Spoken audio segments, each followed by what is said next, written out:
Hello दोस्तों, स्वागत है आपका हमारे YouTube channel the Rahul maths study में। और आज हम आपको स्टार्ट करा रहे हैं यूपी पैट 2022 के लिए सबसे इंपॉर्टेंट टॉपिक और सबसे सरल ग्राफ तथा तालिका पर आधारित प्रश्न 20 अंक के आपसे पूछे जाएंगे। और ये इतने सरल होते हैं कि आप इन्हें आसानी से कर सकते हो। बस आपको जरूरत है थोड़ा प्रैक्टिस करने की, थोड़ा समझने की कैसे सवाल पूछे जाते हैं। और इसीलिए सबसे पहले मैं स्टार्ट करा रहा हूं जो आपसे 2021 यूपी पैट 2021 में जो सवाल पूछे गए थे, मैं आपको आज वही सवाल करा रहा हूं, ठीक है, ग्राफ वाला। और आप खुद जानेंगे कि कितने आराम से आप कर सकते हो, कितने सरल सवाल पूछे जाते हैं। बस आपको थोड़ा समझने की आप कोशिश करिए और समझने की जरूरत है, कोई भी दिक्कत नहीं होती, ठीक है। तो स्टार्ट करते हैं। देखिए, सबसे पहले हमें ग्राफ को देखना है, ग्राफ को पढ़ना है। सबसे पहले हमें क्या दे रखा है, ग्राफ में एक परीक्षा में 7 छात्रों के इतिहास और भूगोल के अंकों का अनुपात है। अनुपात का मतलब क्या होता है, भाग होता है। मैंने पहले भी वीडियो बनाई है प्रस्तुत की, वो आप देख लेना, आपके लिए बहुत ही ज्यादा उपयोगी रहेंगी। तो आपको क्या दे रखा है, इतिहास और भूगोल के अंकों का अनुपात, यानी आप क्या इतिहास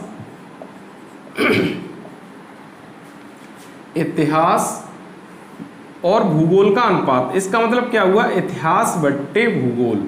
सबसे पहली जरूरी बात आपको जो दे रखा है वो क्या दे रखा है, 7 छात्र हैं, यानी आपके 7 छात्र हैं, 1 2 3 4 5 6 7। अब इन 7 छात्रों के इतिहास और भूगोल के अनुपात को दर्शाया गया है ग्राफ में। ये क्या दे रखा है इधर, अनुपात, ठीक। अब इनके अनुपात को आपको दर्शाया गया है। तो इतिहास और भूगोल, अनुपात का मतलब इतिहास के अंक और भूगोल के अंकों का अगर भाग दिया जाए तो आपका ये निकल के आएगा, ठीक। तो सबसे पहला जो आपका छात्र है, इसके इतिहास और भूगोल के अंकों का अनुपात कितना है। देखिए, इस ग्राफ में सबसे पहले तो यहाँ लिखा हुआ है, अगर लिखा हुआ नहीं है तब भी हम ये चीज समझ सकते हैं कि ये 0.6 और 0.7 के बीच में है, यानी हमारा 0.6 और 0.7 के बीच में क्या आएगा, 0.65। और आपको पेपर में बाकायदा बहुत ही अच्छे तरीके से उन्होंने ग्राफ पे के ऊपर ही लिख दिया था कि इसका मतलब इतना है, इसका मतलब इतना है, इसका मतलब इतना है। तो आपको कोई भी मशक्कत नहीं करनी पड़ी। अगर बाई चांस अगर आपको लिखे ना, तो आपको ऐसे ही देखना पड़ेगा कि ये 0.6 और 0.7 के बीच में, तो ये कितना होगा, 0.65 होगा, ठीक है, 0.65 होगा। तो अब आप देखिए कि छात्र 1 का जो है वो इतिहास और भूगोल का अनुपात कितना है, 0.65। दूसरा जो छात्र है उसके इतिहास और भूगोल का अनुपात क्या है, 0.85। तीसरा जो छात्र है उसके इतिहास और भूगोल का अनुपात कितना है, 0.35। चौथा है 1.25। पांचवा जो है उसका कितना है, 1.4। 6 जो है उसका कितना है, 0.95। और 7 जो है उसका कितना है, 1.55, ठीक है। ये आपके इतिहास और भूगोल का अनुपात। तो अनुपात का मतलब मैंने आपको बता दिया, भाग होता है। तो इतिहास बट्टे भूगोल, ये अनुपात आपको दे रखा है, ठीक। अब आपके इसी पे आधारित 5 सवाल पूछे जाएंगे। एक ग्राफ से 5 सवाल, 2 आपके ग्राफ आएंगे, 2 आपकी तालिकाएं आएंगी। ग्राफ इस तरीके से होगा, तालिकाएं जो सारणी वाले सवाल होते हैं वो आप आगे देखेंगे, ठीक है। तो आपका पहला सवाल क्या पूछा है, पहला सवाल आपका पूछा है कि कितने छात्रों ने भूगोल की अपेक्षा इतिहास में ज्यादा अंक अर्जित किए।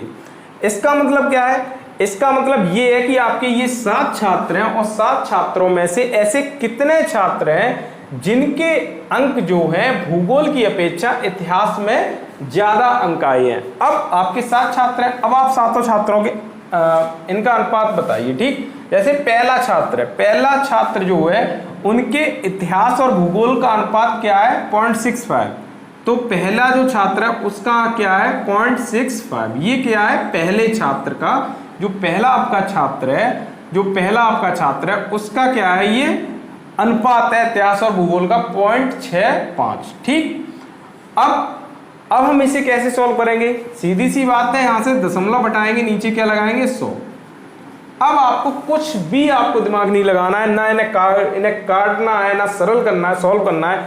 अगर इसका मतलब क्या हुआ, इसका मतलब ये हुआ कि अगर पहले छात्र के इतिहास में 65 अंक आते हैं तो भूगोल में कितने आते हैं, 100। सीधी सी बात है, अनुपात में कोई चीज लिखी है, इसका मतलब क्या होता है, इसका मतलब ये है कि अगर जो पहला छात्र है अगर ये इतिहास में 65 अंक लाता है तो भूगोल में कितना लेके आता है, 100। आपसे क्या पूछा था कि भूगोल की अपेक्षा इतिहास में ज्यादा अंक अर्जित किए, यानी इतिहास में ज्यादा अंक अर्जित किए। क्या पहले छात्र ने इतिहास में ज्यादा अंक अर्जित किए हैं भूगोल से? नहीं किए हैं, तो हमारा पहला छात्र ये क्रॉस हो जाएगा। ठीक, अब बात करते हैं दूसरे छात्र की। दूसरे छात्र ने कितने अंक प्राप्त किए? 0.85।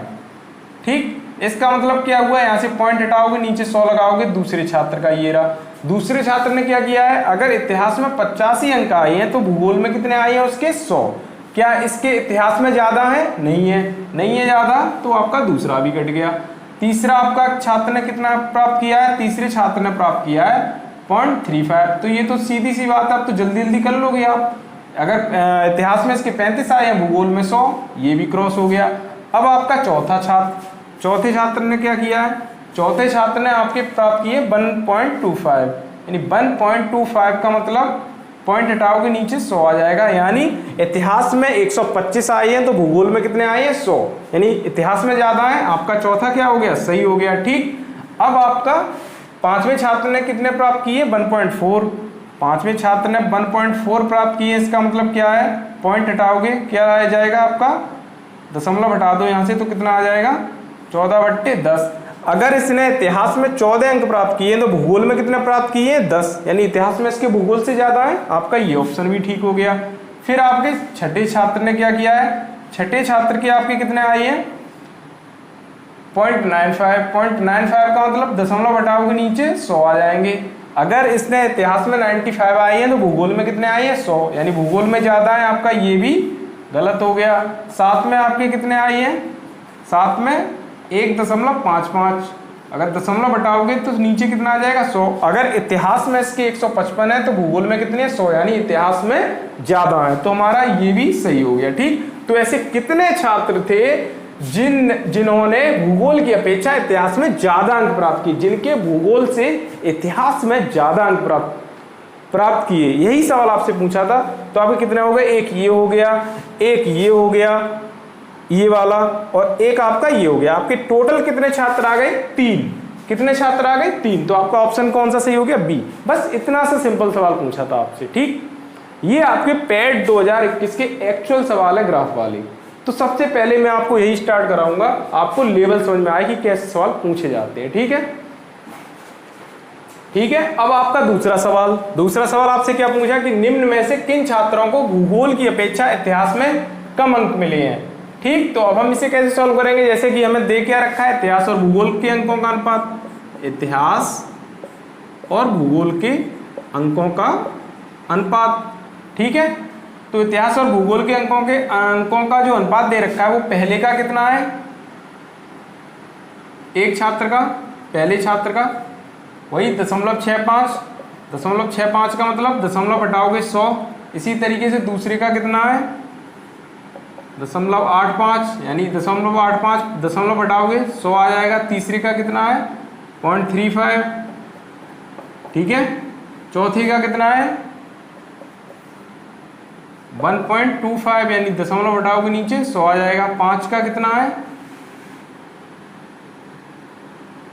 1.4, यानी दशमलव हटाओगे नीचे क्या आ जाएगा? 10 आ जाएगा। 6 का कितना है? 6 का आपका 0.95, यानी पॉइंट हटाओगे नीचे 100 आ जाएगा। ऐसे ही 7 का कितना है? 7वें का 1.55, यानी दशमलव हटाओगे नीचे 100 हो जाएंगे। ठीक, ये आपके इतिहास और भूगोल का अनुपात है। अगर इतिहास में पहले छात्र ने 65 अंक आए हैं तो भूगोल में कितने आए हैं? 100। अब आप सवाल पढ़िए। सवाल में आपको क्या पूछा है? सवाल में पूछा है कि निम्न में से किन छात्रों को भूगोल की अपेक्षा इतिहास में कम अंक मिले हैं? यानी ऐसे छात्र आपको बताने हैं कि जिन्हें भूगोल की अपेक्षा इतिहास में कम अंक मिले, यानी इतिहास में कम है, भूगोल में ज्यादा है। ठीक है, इतिहास में भूगोल से कम अंक मिले हैं, यानी इतिहास में भूगोल से कम अंक मिले हैं। ठीक, अब हम चेक करेंगे। पहला छात्र है, इतिहास में कितने मिले हैं? 65, और भूगोल में कितने मिले हैं? 100, यानी भूगोल में ज्यादा मिले हैं। आपका सही हो गया एक। इसी तरीके से दूसरा, भूगोल में 100 मिले हैं, इतिहास में 85, दूसरा सही हो गया। तीसरा भी आपका सही हो गया क्योंकि इतिहास में कम अंक मिले हैं भूगोल की अपेक्षा।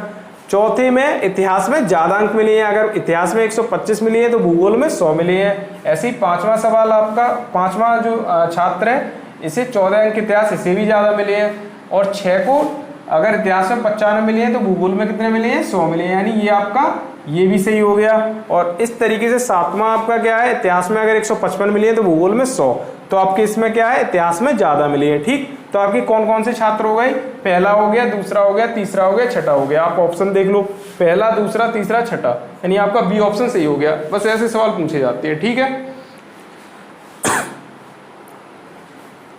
ठीक है। अब आपका सवाल नंबर 3 आपका क्या पूछा है, सवाल नंबर 3 में पूछा है कि भूगोल में छात्र 3 से 4 के मध्य प्रतिशत बढ़त क्या है।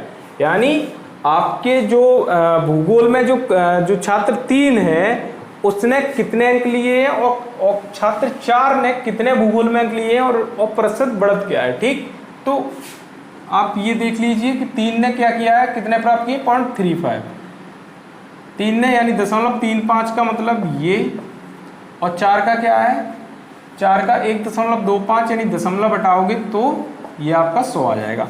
अब सबसे जरूरी बात, सबसे अच्छा सवाल अगर कोई है तो वो यही सवाल है, इसे आप आसानी से समझिए। ठीक, इसका मतलब क्या है, इसका मतलब है कि इतिहास में इसने 35 अंक, अगर तीन जो छात्र है वो अगर इतिहास में 35 अंक लाया है तो भूगोल में कितना लेके आया है, 100। इसी तरीके से जो छात्र 4 है वो इतिहास में 125 अगर लेके आया है तो भूगोल में कितना लेके आया है, 100। देखिए, अगर हम प्रतिशत बढ़त हम तब बता पाते जब हमें इसका वास्तविक पता होता कि जो छात्र 3 है वो भूगोल में कितने अंक लेके आया है, और छात्र जो 4 है वो भूगोल में कितने अंक लेके आया है। अगर हमें ये चीज पता होती तो हम आराम से निकाल देते, कि जैसे कि अगर हमें पता होता कि छात्र जो 3 है वो भूगोल में 15 अंक लेके आया है, और जो छात्र जो 4 है वो भूगोल में कितने अंक लेके आया है, 20 अंक लेके आया है। तो अगर आपसे यहाँ पूछते कि प्रतिशत बढ़त है तो आप कितना बताते, 5 बढ़त है, कितने से, 15 से। ठीक, और 100% अगर प्रतिशत में पूछा है तो आपका कितना आ जाएगा, 5 से ये कट जाएगा, 100/3% का मतलब 33 सही 1/3% आपका आंसर हो जाता।